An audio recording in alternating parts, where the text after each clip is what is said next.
الحمد للہ رب العالمین والصلاة والسلام علی سید الانبیاء والمرسلین وعلی آلہ وَأَصْحَابِهِ أَجْمَعِينَ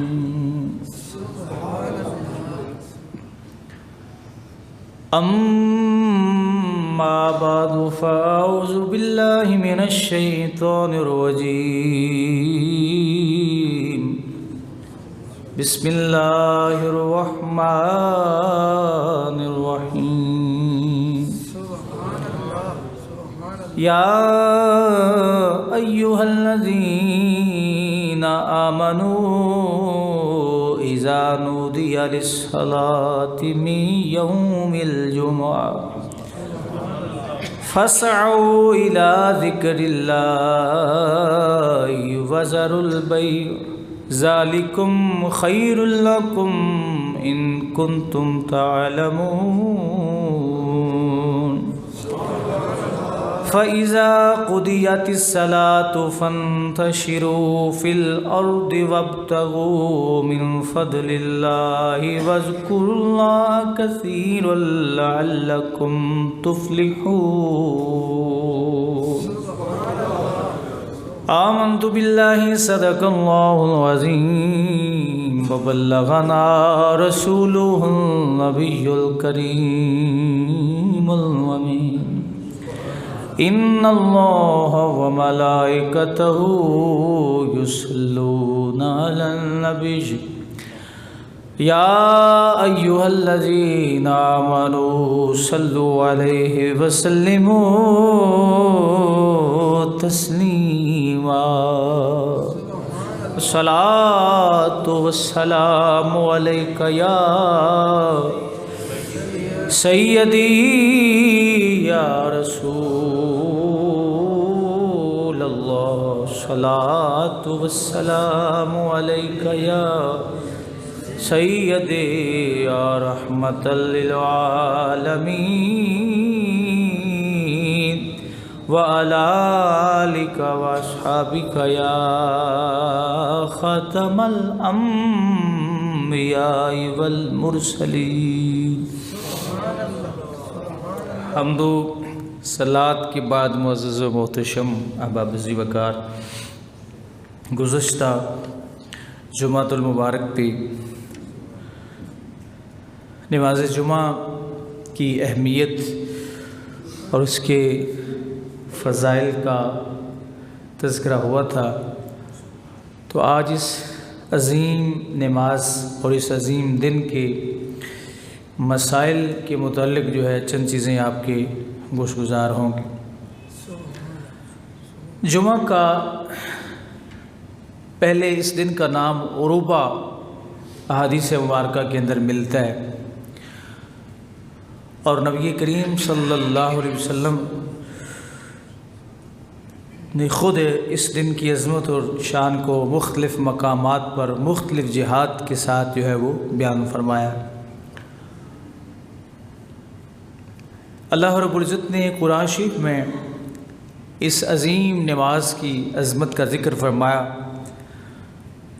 ارشاد ہوا یا ایھا الذین آمنوا، اے ایمان والو، اذا نودی للصلاۃ من یوم الجمعہ، کہ جب جمعے کی اذان ہو جائے تو فاسعوا الی ذکر اللہ وذروا البیع، تو اللہ کے ذکر کی طرف دوڑو، وذروا البیع، اور خرید و فروخت جو ہے اس کو ترک کر دو، چھوڑ دو. اب خرید و فروخت کا یہاں پر مطلب ہر قسم کے کام کاج کو کوئی شخص اگر خرید و فروخت نہیں بھی کر رہا تو یہ نہیں کہ وہ اس حکم میں داخل نہیں، وہ بھی اس کے اندر داخل ہے کہ وہ تمام کام چھوڑ کے ذکر سے مراد نماز جمعہ ہے، اس میں خطبہ ہے اور سارے معاملات ہیں، فرمایا ذالکم خیر لکم ان کنتم تعلمون، اور یہ تمہارے لیے بہت بہتر ہے اگر تم اس کو جانتے ہو سمجھتے ہو۔ اللہ اکبر۔ تو ارشاد ہوا فَإِذَا قُضِيَتِ الصَّلَاةُ، جب نماز پوری ہو جائے، فَانْتَشِرُوا فِي الْأَرْضِ، تو پھر تم اپنے کام کاج کی طرف لوٹ سکتے ہو۔ وَابْتَغُوا مِنْ فَضْلِ اللَّهِ، اللہ کا فضل تلاش کرو۔ وَاذْكُرُوا اللَّهَ كَثِيرًا لَعَلَّكُمْ تُفْلِحُونَ، اور اللہ تعالیٰ کا ذکر کرو بہت زیادہ، شاید کہ تم فلاح پا جاؤ۔ تو بہت سارے مسائل جو ہے نماز جمعہ کے اس آیت کریمہ سے ثابت ہوتے ہیں، اور اس دن کی عظمت اس سے بڑھ کے اور کیا ہو سکتی ہے کہ اللہ تعالیٰ نے اس دن کے نام پر ایک صورت ہی رکھ دی، جس صورت کو یہ 28ویں پارے کی صورت ہے، اس کو سورہ جمعہ کہا جاتا ہے۔ پرانا نام اس کا عروبہ تھا، اور رسول کریم صلی اللہ علیہ وسلم کی شریعت میں اس دن کا نام جو ہے وہ جمعہ ہے۔ تو مراد اس سے اجتماع ہے، بڑی نماز اس میں اجتماع زیادہ ہوتا ہے۔ تو نبی کریم صلی اللہ علیہ وسلم نے اس کی عظمت اور شان جو ہے مختلف احادیث میں بیان فرمائی ہے۔ تو ذکر سے مراد یہ اذان اول سے لے کر 2 رکعت فرض جو ہے اس کے اختتام تک یہ سارا ذکر ہی علماء کرام اس کو شمار کرتے ہیں، جس میں جماعت بھی ہے اور خطبہ بھی ہے، اس میں بھی ذکر ہوتا ہے۔ تو جتنی بھی رکعت پڑھی جائیں وہ ساری کی ساری اسی ذکر کے اندر جو ہے وہ شمار ہوتے ہیں۔ تو حضرت گرامی، جمعہ میں خطبہ جو ہے اس کی کیا حیثیت و اہمیت ہے؟ فرمایا کہ خطبہ جمعہ میں یہ شرط ہے کہ یہ وقت میں ہو اور نماز سے پہلے ہو، ایسی جماعت کے سامنے ہو جو جمعہ کے لیے شرط ہے، یعنی کم سے کم خطیب کے سوا 3 مرد اور اتنی آواز سے ہوں کہ پاس والے سن سکیں، اگر کوئی امر مانے نہ ہو۔ تو اگر زوال سے پیشتر خطبہ پڑھ لیا یا نماز کے بعد پڑھا یا تنہا پڑھا یا عورتوں بچوں کے سامنے پڑھا تو ان سب صورتوں میں جمعہ نہ ہوا۔ اور اگر بہروں جن کو کانوں سے سنائی نہیں دیتا یا سونے والوں کے سامنے پڑھایا، یعنی اس طرح بھی ہوتا ہے نا کہ سامعین جو ہے وہ محو استراحت ہوتے ہیں، یہ آپ کا مسئلہ آ گیا۔ ظاہر ہے اب آپ یہ کہہ سکتے ہیں کہ ہمارے سونے کا ذکر تو فقہ کی کتابوں کے اندر موجود ہے، تو پھر آپ ہمیں سونے کیوں نہیں دیتے؟ تو یہ ذکر کیا گیا کہ اگر بہرے لوگ بیٹھے ہوں، بہروں سے مراد جو کانوں سے جن کو سنائی نہ دیتا ہو، یا سونے والے آرام فرمانے والے حضرات جو ہے وہ، آج تو ماشاءاللہ ویسے بھی اے سی چلا ہوا ہے تو نیند کا زیادہ غلبہ ہوگا، لیکن بہرحال یہ مسائل ہیں، ان کو سمجھنا۔ اور اس میں یہ بھی میں عرض کروں گا کہ کن لوگوں پر جمعہ فرض ہے اور کن لوگوں پر جمعہ فرض نہیں ہے۔ سونے والے سامنے بیٹھے ہیں، آرام سے وہ سو رہے ہیں، تو اگر سوئیں بھی تو ٹیک لگا کے نہ سوئیں، کیونکہ ٹیک لگا کے سونے سے وضو فاسد ہو جاتا ہے اور نماز نہیں ہوتی۔ یعنی اگر 2 زانوں کے بندہ بیٹھا ہو تو نیند آ جائے تو بالکل گر کے زمین کے ساتھ لگ جائے تو وضو فاسد ہو جائے گا، یا ایسے سہارے کے ساتھ کہ جو سہارا ہٹا لیا جائے تو حضرت زمین پہ تشریف لے آئے، تو اس طرح سونے سے بھی وضو جو ہے وہ ٹوٹ جاتا ہے، فاسد ہو جاتا ہے۔ تو لہٰذا سونے میں بڑی احتیاط جو ہے وہ کرنی چاہیے۔ اور حاضرین دور ہیں یا قریب ہے یا دور ہے، سنتے ہیں یا نہیں سنتے، مسافر بیماروں کے سامنے پڑا، جو عاقل بالغ مرد ہے، تو اس تمام صورتوں میں جمعہ ہو جائے گا۔ جمعہ خطبہ ہے کیا؟ فرمایا خطبہ ذکر الہی کا نام ہے۔ اس سے پہلے کے مسائل پچھلے جمعہ پر عرض کیے تھے میں نے، اب یہ خطبے کی بات جو ہے وہ میں کر رہا ہوں۔ خطبہ ہے جی ذکر الہی کا نام، اگرچہ صرف ایک بار الحمدللہ یا سبحان اللہ یا لا الہ الا اللہ کہا اسی قدر سے فرض ادا ہو گیا، مگر اتنے پر ہی اکتفا کرنا مکروہ ہے، اتنے پر ہی اکتفا کرنا مکروہ ہے، کیونکہ بسا اوقات کچھ مسائل ایسے ہوتے ہیں کہ انسان وہ عبادت ساری زندگی کرتا رہتا ہے لیکن اس کے مسائل سے بے خبر ہوتا ہے۔ تو انہی مسائل جن سے ہم اکثر لوگ بے خبر ہیں، ان میں ایک نماز جمعہ کے مسائل بھی موجود ہیں، ان سے بھی بہت سارے لوگ جو ہیں وہ بے خبر ہیں۔ اگر خطبہ کے اندر ایک مرتبہ الحمدللہ پڑھا یا سبحان اللہ کہا یا لا الہ الا اللہ کہا تو اس سے فرض ادا ہو گیا، لیکن اس پر اکتفا کرنا کیا ہے؟ مکروہ ہے۔ اللہ اکبر۔ اور اس سے خطبہ چھینک آئی، اس پر الحمدللہ کہا یا تعجب کے طور پر کہا سبحان اللہ یا کہا لا الہ الا اللہ کہا تو فرض خطبہ ادا نہ ہوا۔ خطبہ و نماز میں اگر زیادہ فاصلہ ہو جائے، جب آپ نے خطبہ ایک خطیب صاحب نے پڑھایا اس کے بعد جماعت کرانی ہے، اب نماز اور خطبہ کے درمیان فاصلہ کیا ہو گیا جی؟ زیادہ ہو گیا، تو وہ خطبہ کافی نہیں ہے کہ خطبے کے فوراً بعد جماعت کرانے میں تاخیر نہیں کرنی چاہیے۔ اور یہ بات بھی ذہن نشین رہے کہ شریعت کے فقہا کا بعض مسائل میں اختلاف ضرور ہوتا ہے، لیکن شریعت کے معاملات میں کبھی بھی اپنی رائے کو استعمال نہ کیا کریں۔ سنت یہ ہے کہ 2 خطبے پڑھے جائیں۔ ہم کتنے خطبے پڑھتے ہیں؟ 2 خطبے پڑھتے ہیں، یہ سنت ہے۔ اور بڑے بڑے نام، یہ نہیں کہ خطبہ شروع ہو اور ختم ہونے کا نام ہی نہ لے۔ دیکھیں حالات کچھ عجیب سے ہیں، آپ نماز اگر لمبی کرائیں تب بھی نمازی کم ہونا شروع ہو جاتی ہے۔ بعض کا ذوق ہوتا ہے قرات لمبی ہو، بعض کا ذوق ہوتا ہے قرات تھوڑی ہو، تو ایک درمیانہ راستہ جو اختیار کرنا، یہی شریعت مصطفیٰ کریم علیہ السلام کا حکم ہے۔ اور فرمایا کہ اگر کوئی ایسی مسجد جو جس طرح کے اڈے ہوتے ہیں جہاں مسافروں کا آنا جانا، تو وہاں حکم یہ ہے کہ انتہائی مختصر ترین نماز پڑھائی جائے۔ لمبی نماز ہو تو لوگ اکتا جاتے ہیں۔ حدیث پاک میں آتے ہیں، میرے آقا کریم صلی اللہ علیہ وسلم ارشاد فرماتے ہیں کہ میرا جی چاہتا ہے کہ میں فجر کی نماز کی قرات بہت لمبی کروں، لیکن حضور نے فرمایا مجھے پیچھے بوڑھوں کا خیال آ جاتا ہے۔ پیچھے بوڑھوں کا شفقت دیکھیے میرے مصطفیٰ کریم علیہ السلام کے مزاج اقدس میں کتنے ہیں۔ فرمایا مجھے بابوں کا خیال آتا ہے، کمزوروں کا خیال آتا ہے کہ یہ پیچھے کھڑے ہیں، ان سے تو کھڑا نہیں ہوا جا رہا، یہ گرنے کے در پہ۔ جب رسول کریم علیہ السلام نے فجر کی نماز بڑی محبوب نماز ہے، اب دیکھیے اس نماز کے نفل جو اس کی پہلے 2 سنتیں ہیں تو نفل کے قائم مقامی، ان کی اتنی تاکید ہے کہ اگر وہ رہ جائیں تو زوال آفتاب سے پہلے پہلے ان کی قضا کی جائے۔ کبھی نفلوں کی بھی قضا ہوئی۔ یہ رسول اللہ صلی اللہ علیہ وسلم کی فجر کی سنتوں سے محبت ہے۔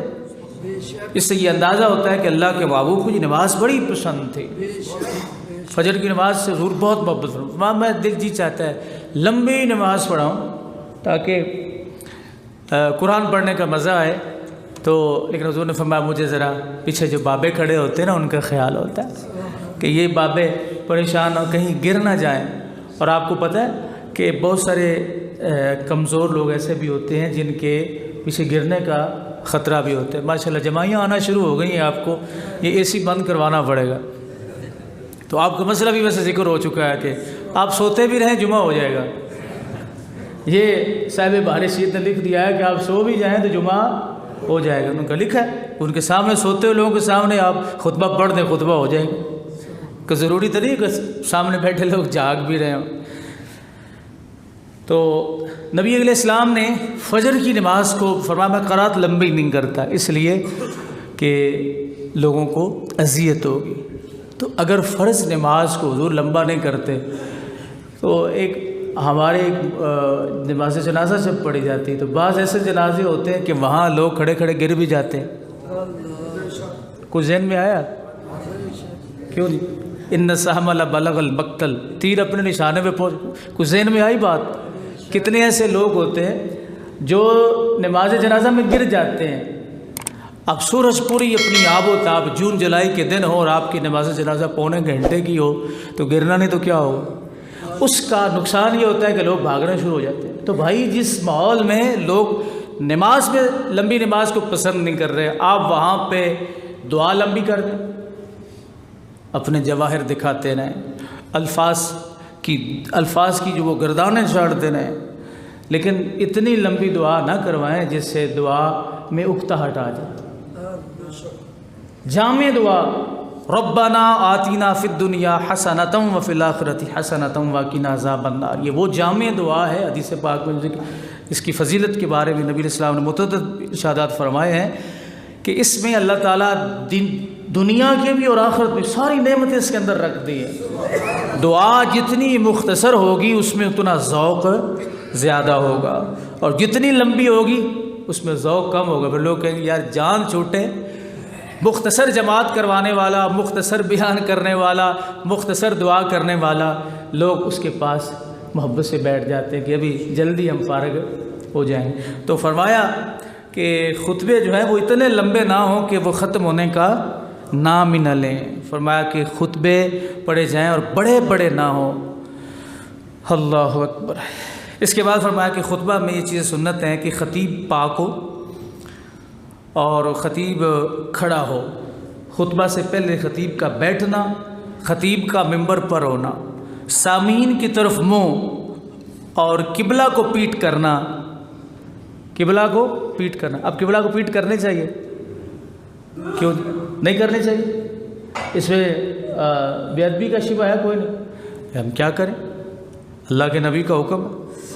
تو یہ جو ہم پیٹ کر رہے ہیں یہ کوئی بے ادبی کی بنا پہ پیٹ نہیں ہے، یہ شریعت مصطفیٰ کریم علیہ السلام کا حکم ہے. یا رسول اللہ کیوں؟ فرمایا اس لیے کہ اللہ کے بندے سامنے بیٹھے.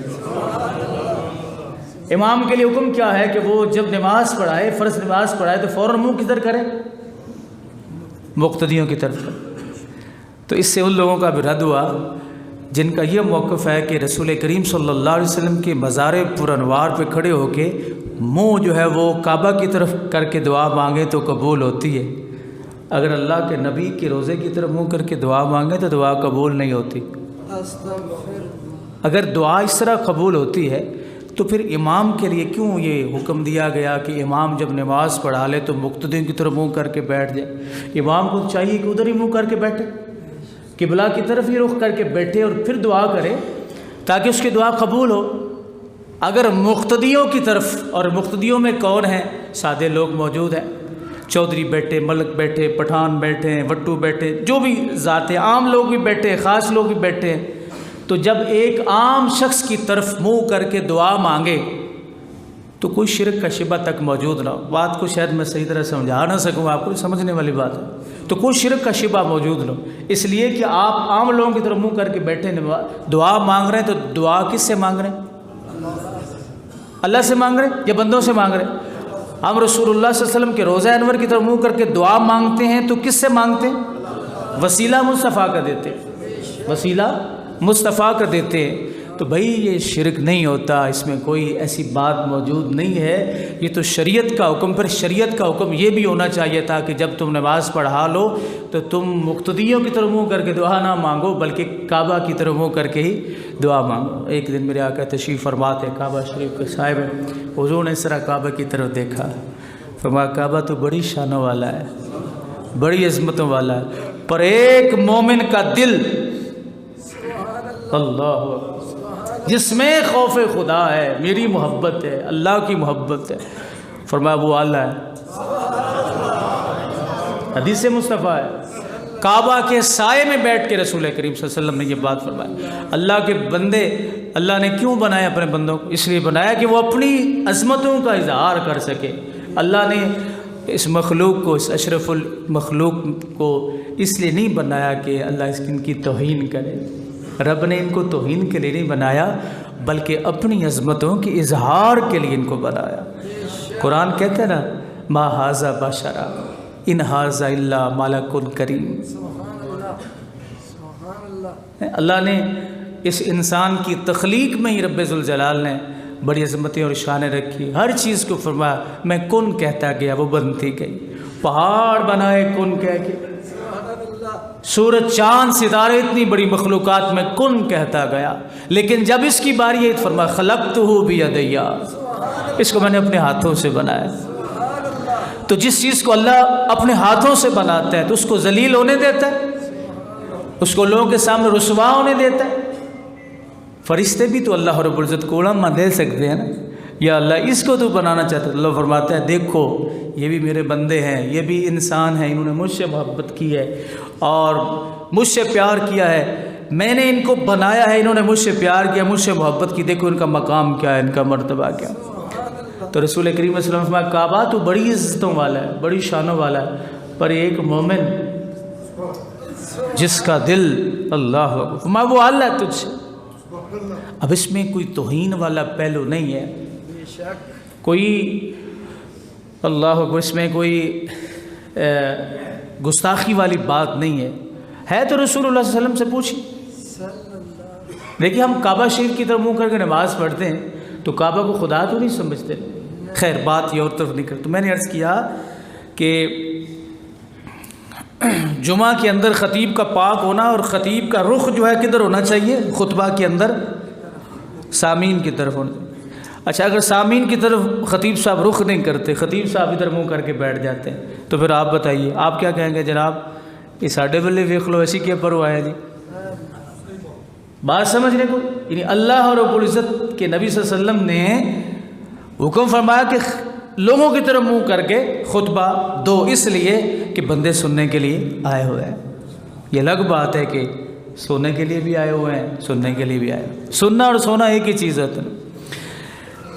اچھا اس کے بعد فرمایا کہ ممبر محراب کی بائیں جانب، محراب کی بائیں جانب کھڑے ہو کے خطبہ پڑھنا۔ اچھا حاضرین کا متوجہ با امام ہونا، اب یہ بات آپ کے لیے آ گئی، حاضرین کا متوجہ ہونا کہ آپ کی پوری توجہ جو ہے وہ خطیب کی طرف ہونی چاہیے۔ خطبہ سے پہلے اعوذ باللہ آہستہ پڑھنا، اتنی بلند آواز سے خطبہ پڑھنا کہ لوگ سنیں، الحمد سے شروع کرنا، اللہ عز و جل کی ثنا کرنا، اللہ عز و جل کی وحدانیت، رسول اللہ صلی اللہ علیہ وسلم کی رسالت کی شہادت دینا، حضور پر درود پڑھنا، کم سے کم ایک، سمجھ آ رہی جی؟ کم سے کم ایک آیت کی تلاوت کرنا۔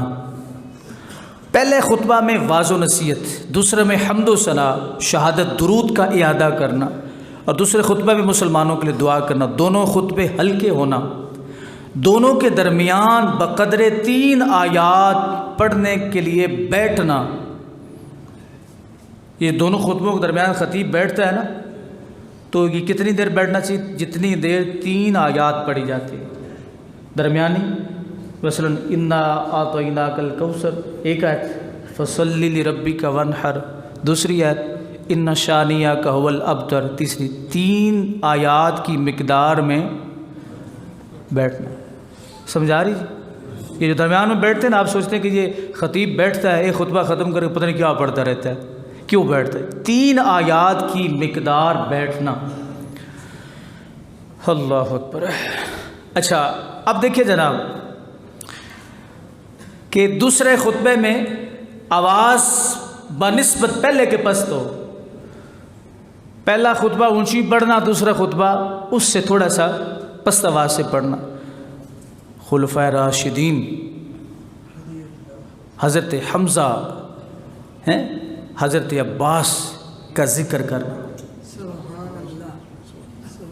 خلفائے راشدین سیدنا صدیق اکبر، سیدنا عمر، سیدنا عثمان، سیدنا مولا علی المرتضی رضی اللہ تعالی عنہم، ان کا ذکر کرنا۔ اور رسول پاک صلی اللہ علیہ وسلم کے 2 چچے عمین مکرمین، حضور کے 2 چچے، یا رسول اللہ یہ ان کا ذکر فرمایا جنہوں نے دین کے لیے قربانیاں دی ہیں نا، ان کو قیامت تک خطبہ میں خطیب کا خطبہ پورا نہیں ہوگا جب تک ان کا نام نہ لے گا۔ یہ تو حضور خود ہی ہمیں غیر اللہ کی ترغیب دے رہے ہیں، خود اپنے کام میں سے یاد آ گیا۔ یہ تو ہم خود ہی پکڑے جا رہے ہیں۔ حضور نے فرما دیا کہ میرے چچوں کا ذکر کرو بھی تمہارا خطبہ پھر ہوگا، میرے خلفاء کا ذکر کرو۔ ہندوستان میں ایک شہر سامانہ ہے، تو یہ ضمناً میں یہ مسئلہ عرض کر لوں۔ حضرت مجدد الفسانی شیخ احمد سرہندی رحمۃ اللہ علیہ تعالی، مجدد پاک کا دور تھا۔ ایک خطیب نے نماز عید کے موقع پر، عید الاضحیٰ تھی یا عید الفطر تھی، توجہ سے سنیں یہ بات، اس موقع پر اس نے خطبہ پڑھا، اور خطبہ کے اندر حضرت صدیق اکبر، حضرت عمر، حضرت عثمان، تینوں صحابہ کا نام نہیں ذکر کیا۔ تینوں صحابہ کا نام ذکر نہیں کیا۔ حضرت مجدد الفسانی رحمۃ اللہ علیہ تعالی شیخ احمد سرہندی، آپ کو پتہ چلا، آپ نے ایک خط لکھا۔ اس خط کا مفہوم میں آپ کے سامنے عرض کرتا ہوں۔ کہا شہر سمانہ کے بڑے لوگوں، کوئی سیدو، سمجھ، کیونکہ ذمہ داری تو سادات کی ہوتی ہے نا، یہ اپنی ذمہ داری کو محسوس کریں یا نہ کریں یہ الگ بات ہے۔ فرمایا سیدو، سردارو، شہر کے ذمہ دارو، تمہاری مسجد کے سمانہ شہر، تمہاری مسجد کے بڑی مسجد کے خطیب نے نماز عید کے خطبے میں خلفائے راشدین سیدنا صدیق اکبر، سیدنا عمر، سیدنا عثمان، تینوں صحابہ کا نام ذکر نہیں کیا۔ فرمایا یا تو اس خطیب کا باطن خبیث ہے، اس کا دل ناپاک ہے۔ یہ کس نے کہا؟ حضرت مجدد پاک رحمۃ اللہ علیہ تعالی شیخ احمد سرہندی رحمۃ اللہ علیہ تعالی، جن کا سنا ہوا نام اکبر بادشاہ، اور اقبال نے بھی جن کو خراج تحسین پیش کیا تھا، حاضری دی تھی نا حضرت مجدد پاک کے دربار پہ، ان کے مزار شریف پہ، آپ سرہند شریف میں۔ تو کہا اس خطیب کا باطن خبیث ہے جس نے خطبہ عید تو پڑھا ہے لیکن حضور کے یاروں کا نام ترک کیا ہے، حضور کے یاروں کا نام ترک کیا۔ تو فرمایا کہ خطیب کے لیے یہ ضروری کہ وہ خلفائے راشدین کا نام ذکر کرے، اور حضرت امین مکرمین حضور کے دو چچے حضرت حمزہ اور حضرت عباس کا نام بھی لے، ان دونوں شخصیتوں کا نام بھی لے، اور دوسرا خطبہ شروع کرے الحمدللہ نحمدہ ونستعینہ ونستغفرہ ونؤمن بہ ونتوکل علیہ۔ کیسے الفاظ؟ الحمدللہ، تمام تعریفیں اللہ کے لیے ہیں، نحمدہ، ہم اس کی حمد بیان کرتے ہیں، ونستعینہ، اور اس سے مدد چاہتے ہیں، ونستغفرہ، اور اس سے بخشش کی دعا کرتے ہیں، ونؤمن بہ ونتوکل علیہ، ونعوذ باللہ من شرور انفسنا ومن سیئات اعمالنا، من یہدہ اللہ فلا مضل لہ ومن یضلل فلا ہادی لہ۔ جس کو رب ذوالجلال گمراہ کرے وہ ہدایت پا سکتا نہیں، اور جس کو رب ذوالجلال ہدایت دے وہ گمراہ ہو سکتا۔ ایک مرتبہ یہ ہوا، میرے مصطفیٰ حرم پاک میں طواف فرما رہے تھے، ایک شخص سامنے سے آیا، لوگوں نے کہا اسے جادو ہے، جن لگے ہوئے ہیں۔ حضور نے فرمایا اسے ذرا میرے سامنے لاؤ۔ حضور کے جب وہ سامنے لایا گیا تو میرے مصطفیٰ نے یہی الفاظ پڑھے۔ حضور نے فرمایا من یہدہ اللہ فلا مضل لہ ومن یضلل فلا ہادی لہ۔ جھوٹ بول رہا تھا نا وہ، میرے مصطفیٰ نے جب یہ لفظ بولے کہاں گئے جن، اس نے کہا اے محمد ایک مرتبہ پھر یہ خطبہ پڑھنا، الحمدللہ نحمدہ ونستعینہ ونستغفرہ ونؤمن بہ ونتوکل علیہ ونعوذ باللہ من شرور انفسنا ومن سیئات اعمالنا من یہدہ اللہ فلا مضل لہ ومن یضلل فلا ہادی لہ. حضور نے پھر پڑھ دی. اس نے کہا یہ ایک مرتبہ پھر پڑھنا. پڑھے تیسری مرتبہ میرے مصطفیٰ نے. اس نے کہا گھر نہیں جاؤں گا. میرے مصطفیٰ نے فرمایا کیا کرے گا؟ کہتا ہے کلمہ پڑھا، اپنا غلام بنا. حضور نے فرمایا پڑھ کلمہ.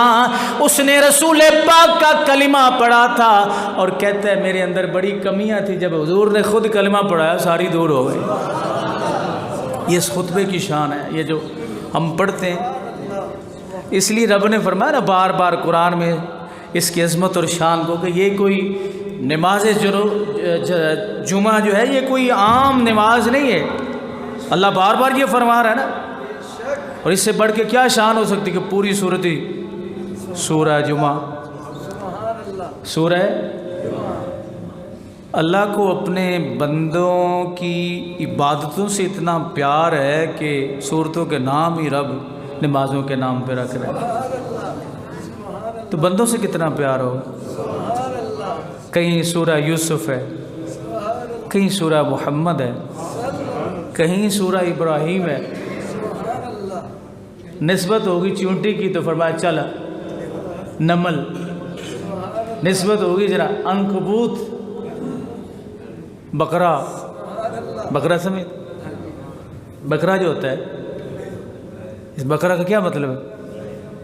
بکرا تو بکرا ہی ہوتا ہے. بقرہ گائے.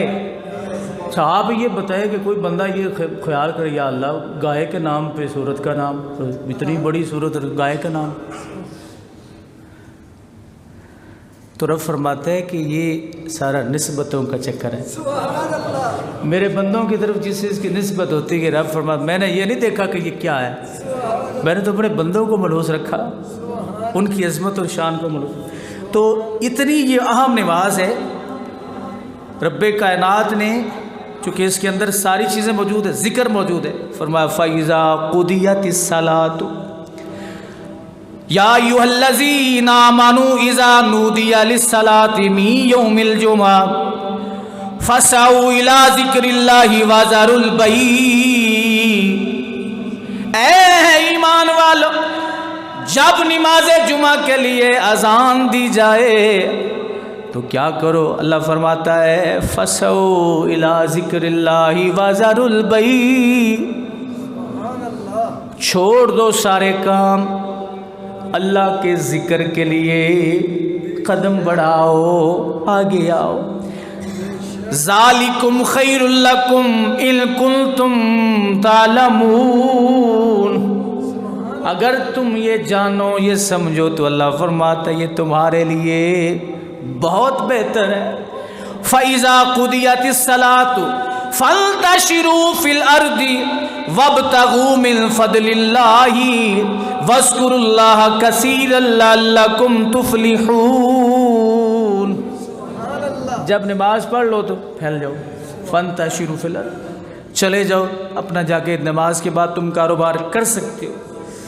آگے رب نے فرمایا وَإِذَا رَأَوْا تِجَارَةً أَوْ لَهْوًا انفَضُّوا إِلَيْهَا وَتَرَكُوكَ قَائِمًا قُلْ مَا عِندَ اللَّهِ خَيْرٌ مِّنَ اللَّهْوِ وَمِنَ التِّجَارَةِ وَاللَّهُ خَيْرُ الرَّازِقِينَ. ہوا کچھ یوں میرے مصطفیٰ نماز جمعہ میں جمعہ کا خطبہ ارشاد فرما رہے تھے. اچانک باہر قافلہ آیا، آوازیں لگائی گئیں آجو مال لے لو، اناج لے لو، یہ لے لو، وہ لے لو، فلاں لے لو. بہت سارے لوگ بھاگ گئے. حضور اب ذرا بات کو جس کا ذہن گندا ہوا نا وہ فوراً دوسری طرف جائے گا، میں وہ کلیئر کروں گا، لیکن آپ ذرا توجہ سے سماعت کریں. حضور خطبہ ارشاد فرما رہے ہیں، باہر قافلہ آ گیا جی، تجارتی قافلہ.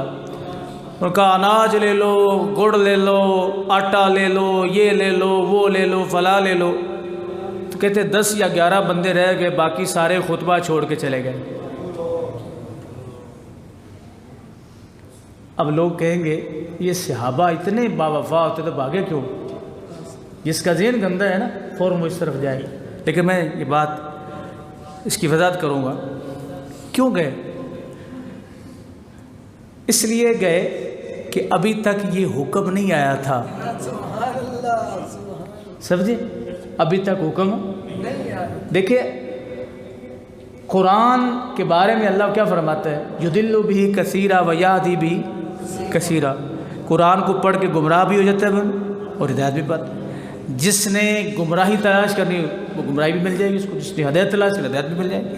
ابھی یہ حکم نہیں آیا تھا کہ تم خطبہ چھوڑ کے جا نہیں سکتے. ابھی یہ حکم نہیں آیا تھا. اور یہ وہ وقت تھا کہ جب قافلے آتے تھے تو فوراً مال بک جاتا تھا، کھانے پینے کی چیزیں فوراً فروخت ہو جاتی. تو لوگوں کی یہ خواہش ہوتی تھی کہ نماز بعد میں پڑھ لیں گے، پہلے بچوں کے لیے کھانا تو اناج تو لے لیں، وہ تو خرید لیں.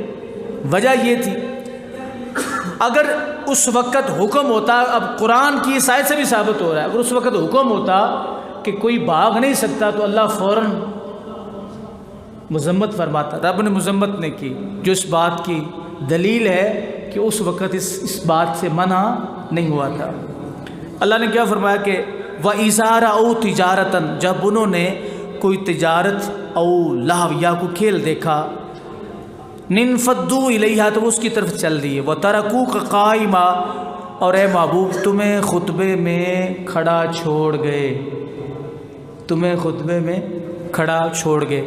اللہ فرماتا ہے قُلْ مَا عِنْدَ اللَّهِ خَيْرٌ مِّنَ اللَّهِ. رب فرماتا ہے محبوب آپ ان کو بتاؤ کہ جو عند اللہ، اللہ کے پاس ہے وہ خیر ہے. آپ کھڑے حضور ہیں، اللہ فرما رہا جو اللہ کے پاس ہے. اللہ کو چاہیے یہ فرماتا ہے رب کی جو میرے نبی کے پاس خدا کی رضا چاہتے ہیں دو عالم. نبی کے پاس کھڑا ہونا، رب کی بارگاہ میں حاضر ہونا ہے. امام اہل سنت فرماتے ہیں خدا کی رضا چاہتے ہیں دو عالم، خدا چاہتا ہے رضائے محمد. خدا کی رضا چاہتے ہیں دو عالم، خدا چاہتا ہے رضائے محمد. رب نے فرمایا قُلْ مَا عِنْدَ اللَّهِ خَيْرٌ مِّنَ اللَّهْوِ وَمِنَ التِّجَارَةِ. اے محبوب ان کو بتاؤ جو تیرے پاس ہے وہ تجارت سے اعلیٰ ہے، وہ کھیل تماشے سے اعلیٰ ہے، کیونکہ تم کھڑے ہو تیرا در چھوڑ کے جائیں جو، یہ ان کے ذہن میں نہیں ہے میرے محبوب. میں تمہیں بتا رہا ہوں تو انہیں سمجھا دے، انہیں بتا دے تیرا در چھوڑ کے نہ جائیں. قُلْ مَا عِنْدَ اللَّهِ خَيْرٌ مِّنَ اللَّهِ وَمِنَ التِّجَارَةِ. جو فائدہ تیری بارگاہ سے ملے گا وہ نہ تجارت میں ہے، نہ کھیل میں ہے، نہ تماشے میں ہے. تیرے در کی بیک اچھی سروری اچھی نہیں، مگر اے دل فرقت کوئے نبی اچھی نہیں. تیرا در چھوڑ کے نہ جائیں. قُلْ مَا عِنْدَ اللَّهِ خَيْرٌ مِّنَ اللَّهِ وَمِنَ التِّجَارَةِ. رزق کے بارے میں پریشان ہوتے، اللہ نے فرمایا وَاللَّهُ خَيْرُ الرَّازِقِينَ. خطبہ چھوڑ کے رزق کے لیے جانے والوں، رب نے فرمایا آئندہ ایسا کام نہیں کرنا، کیونکہ رزق دینا میری ذمہ داری ہے. لوگ کہتے جمعہ ہے پڑھیں گے کاروبار ختم ہوگا. اللہ فرما رہا ہے واللہ خیر الرازقین. میں تو جمعہ پڑھ رزق میرے ذمہ. بھوکا سو تو پھر کہنا کہ آج میں جمعہ پڑھنے گیا تو بچے بھوکے رہ گئے. اچھا جی، تو یہ خطبہ کی شان ہے. اب ذرا آگے دیکھیے. خطبہ شریف کے دوران خطبہ میں آیت نہ پڑھنا، دونوں خطبوں کے درمیان جلسہ نہ کرنا، ثنائے خطبہ میں کلام کرنا مکروہ ہے. دونوں خطبوں کے درمیان خطیب کلام نہ کرے. ہاں ایک صورت ہے، اگر کوئی نیک بات جس کا مسئلے کے ساتھ تعلق ہو وہ دونوں خطبوں کے درمیان کرنے کی اجازت ہے، اس کی ممانعت نہیں ہے. خطبہ ہمیشہ عربی میں ہی پڑھا جا سکتا ہے اور کسی زبان میں خطبہ نہیں پڑھا جا سکتا. اچھا جی، اب مسئلہ یہ ہے جناب کہ شرطیں کن کن لوگوں پر، یعنی کہاں کہاں جمعہ جو ہے وہ ہو سکتا ہے. یہ بات بڑی سخت آ گئی ہے. دسیا نہ باہر جا، ٹھیک ہے، دسنا نہیں، تمہیں بھی کٹ دیں مجھے. حقیقت بات ہے آج حالات ایسے ہیں کہ آپ کسی کو مسئلہ بھی سمجھائیں تو ایک مستحب مسئلے پہ لوگ اپنی جان کی بازی دھاڑ کے لگا دیتے اس کو اپنا تباہ اور قائم کرنے. عورتوں کو مسجد، جامع مسجد جانے سے روکا جائے، اذن عام کے خلاف نہ ہوگا کیونکہ ان کے آنے میں خوف اتنا ہے. سخت بات آ گئی یہ تسی مراز میں لگتا ہے. اچھا جی، جمعہ واجب ہونے کے لیے 11 شرطیں ہیں. جمعہ واجب ہونے کے لیے کتنی شرطیں ہیں جی؟ 11. جمعہ کہاں ہوگا؟ پہلے میں یہ آپ کو یہ عرض کر دوں کہ جمعہ جو ہے اس کی شرائط کیا ہے کہ کہاں جمعہ ہوگا کہاں جمعہ نہیں ہوگا.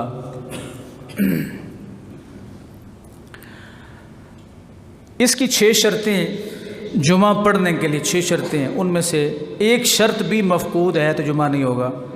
مصر یا فنائے مصر ہو، شہر ہو یا شہر کے نوا. مصر سے مراد وہ جگہ جس میں متعدد کوچے گلیاں بازار ہوں، ٹھیک ہے، اور اس کے متعلق دیہات اس کے زمرے میں آتے ہوں. وہاں کوئی حاکم ہو کہ اپنے یعنی وہاں وہ انصاف کر سکے. اچھا، اس کے بعد کہتے ہیں کہ یہ فنائے مصر. فنائے مصر کی تعریف یہ جیسے قبرستان ہوتا ہے، گھوڑ دوڑ کا میدان، فوج کے رہنے کی جگہ، چھاؤنی جسے کہتے ہیں، کچہریاں، اسٹیشن، یہ چیزیں شہر سے باہر ہوں تو فنائے مصر میں ان کا شمار ہوگا، وہاں جمعہ جائز ہے. لہٰذا جمعہ شہر میں پڑھا جائے یا قصبہ میں ان کی فنائے اور گاؤں میں جائز نہیں ہے. گاؤں میں جائز ہے نہیں. بس میں یہاں پر رک جاتا ہوں. سمجھ آ گئی جی؟ اشارہ ہو گیا؟ کوئی نہیں جی، یہ شریعت کا مسئلہ ہے. مصر کے لیے حاکم کا وہاں رہنا ضرور ہے کہ وہاں حاکم موجود ہو شہر کے اندر. جس طرح کی ہمارے تھانے وغیرہ ہوتے ہیں وہاں پر بھی انصاف قائم کرنے کے لیے الگ بات ہے کہ وہ کس حد تک انصاف ہوتا ہے، لیکن بہرحال وہاں شریعت کی یہ شرط جو ہے وہ پوری ہے. تو ان چیزوں کا خیال لحاظ جو ہے وہ رکھنا بے حد ضروری ہے. اس کے بعد یہ جمعہ ہر جگہ پہ قائم نہ کرنا چاہیے. شاعر اسلام میں سے ہے یہ، ہر جگہ جمعہ قائم نہ کیا جائے. کہتے کیوں؟ کہتے اس سے شوکت اسلامی باقی نہیں رہتی. اس مسجد میں جمعہ ہے، چھوٹی سی مسجد، اس میں بھی جمعہ ہے، اس میں بھی جمعہ ہے، اس میں بھی جمعہ ہے، اس میں بھی جمعہ، جمعہ جمعہ جمعہ جمعہ. اب شریعت کا مسئلہ یہ ہے کہ ہر جگہ نہ جمعہ رکھا جائے، اس لیے کہ اس سے جمعے کی حیثیت ختم ہو جاتی ہے. اور یہ شاعر اسلامی میں سے ہے، اس سے شوکت اسلامی باقی نہیں رہتی. جو کہ شوکت اور عزت جو اجتماع کے اندر ہوتی ہے وہ باقی نہیں رہتی. اور اس کی شرطوں میں سے کہ کس کس پر جمعہ فرض ہے وہ بھی آپ کے گوش گزار کر دیتا ہوں. کہ سب سے پہلے نمبر پر شہر میں مقیم ہونا، گاؤں میں رہنے والے پر جمعہ فرض نہیں ہے، صحت مریض پر جمعہ فرض نہیں ہے، ٹھیک ہے، تندرستی ہونا ضروری ہے۔ نمبر 3 آزاد ہو، غلام پر جمعہ فرض نہیں ہے۔ اچھا جی، نمبر 4 مرد پر جمعہ فرض ہے، عورت پر جمعہ فرض نہیں ہے، کہ مرد ہو تو اس پر جمعہ فرض ہے۔ نمبر 5 بالغ ہو اس پر جمعہ فرض ہے، نابالغ پر جمعہ فرض نہیں ہے۔ عاقل ہو، عقل رکھتا ہو، مجنون پاگل پر جمعہ فرض نہیں ہے۔ کتنی ہوگی جی؟ 6۔ نمبر 7 انکھیارہ ہونا، کہ اس کی آنکھیں سلامت ہو، اندھا ہو نہ ہو، اندھا ہو تو اس پر جمعہ فرض نہیں ہے۔ اس کے بعد جی 7 نمبر 8 نمبر چلنے پر قادر ہو، چل سکتا ہو، اگر اتنا معذور ہو کہ چل نہ سکتا ہو تو اس پر جمعہ فرض نہیں ہے، یعنی جس کا ایک پاؤں کٹ گیا ہو اگر وہ چل کے مسجد پہنچ سکتا ہے تو جائے، ورنہ نہیں ہے۔ اس کے بعد نمبر 9 قید میں نہ ہونا، کسی شخص کی قید میں نہ ہو، قید سے آزاد ہو تو اس پر جمعہ فرض ہے، قید میں ہو تو جمعہ فرض نہیں ہے۔ بادشاہ یا چور وغیرہ کسی ظالم کا خوف نہ ہو۔ 10ویں نمبر پر کسی بندے کو کسی ظالم کا خوف ہے کہ ظالم رستے میں پکڑ لے گا، اس کی میرے ساتھ دشمنی ہے، وہ مجھے قتل کر ڈالے گا یا سزا دے گا، تو اس پر بھی جمعہ فرض نہیں ہے۔ اس کے بعد کہ می یا اس طرح کا موسم جس میں بہت زیادہ سردی ہو، جان کے تلف ہونے کا خطرہ ہو، 11 نمبر، تو کہتے ہیں اس پر بھی جمعہ فرض نہیں۔ تو یہ شرطیں ہیں جمعہ جس شخص پر فرض ہے اس کے لیے۔ اب مسائل تو کافی سارے، لیکن بہرحال میں مختصر یہ آپ کے سامنے عرض کر رہا ہوں کہ جمعہ کے دن کے وظائف کیا ہے۔ نبی کریم صلی اللہ علیہ وسلم فرمایا کہ جمعہ کے دن یا رات کو جو شخص سورہ کہف کی تلاوت کرے، زیادہ بزرگی رات میں پڑھنے کی ہے، رات کو اس صورت کی تلاوت کرے، کیونکہ حضرت ابو سعید خدری رضی اللہ عنہ فرماتے ہیں کہ جو شخص سورہ کہف کو حضور نے فرمایا جمعہ کے دن پڑھے، اس کے لیے دونوں جمعوں کے درمیان نور روشن ہوگا۔ اور دارمی کی روایت میں کہ جو شب جمعہ میں سورہ کہف پڑھے اس کے لیے وہاں سے کعبہ تک نور روشن ہوگا۔ سورہ کہف پڑھنے کی یہ آج کے دن کی فضیلت، اللہ توفیق عطا فرمائے۔ اور ایک حدیث پاک حامیم الدخان پڑھنے کی فضیلت بھی آئی ہے۔ حضرت ابو امامہ رضی اللہ تعالیٰ سے روایت ہے کہ رسول صلی اللہ علیہ وسلم نے ارشاد فرمایا جو شخص جمعہ کے دن یا رات کو حامیم الدخان پڑھے اس کے لیے اللہ تعالیٰ جنت میں ایک گھر بنائے گا، اور حضرت ابو ہریرہ رضی اللہ تعالیٰ سے مروی ہے کہ اس کی مغفرت ہو جائے گی۔ تو جمعہ کے دن سورہ دخان کی تلاوت کرے۔ اور ایک روایت میں آتا ہے کہ جو رات کو سورہ حامیم دخان کی تلاوت کرے اس کے لیے 70,000 فرشتے استغفار کریں گے۔ کتنے جی؟ 70,000 فرشتے استقبال کریں گے۔ 70,000 فرشتے جو ہے اس کے لیے کیا کریں گے؟ استغفار کیا کریں گے۔ جو شخص رات کے وقت سورہ حامیم دخان پڑھتا ہے، جمعہ کے دن یا رات میں جو سورہ یاسین پڑھے اس کی مغفرت ہو جائے گی۔ یہ آپ نے یہ اس وظیفے کی طرف بھی غور کریں، اتنی شان ہے اس دن کی۔ اور حضور نے فرمایا جمعہ کے دن روحیں جمع ہوتی ہیں، جمعہ کے دن روحیں جمع ہوتی ہیں، لہٰذا اس میں زیارت قبور کرنی چاہیے، اس میں زیارت قبور کرنی چاہیے۔ اور اس روز جہنم نہیں بھڑکایا جاتا، جمعے کے دن جہنم کو بھڑکایا نہیں جاتا۔ جتنے بھی مسئلے آپ کی سمجھ میں آئے ہیں ان کو فتنے کے انداز میں نہیں، جتنا بھی آپ نے حصہ لیا فتنے کے انداز میں نہیں، مثبت انداز میں دوسرے لوگوں تک پہنچائیں۔ اللہ آپ کو بھی اس پہ عظیم اجر عطا فرمائے گا۔ وآخر دعوانا الحمدللہ رب العالمین۔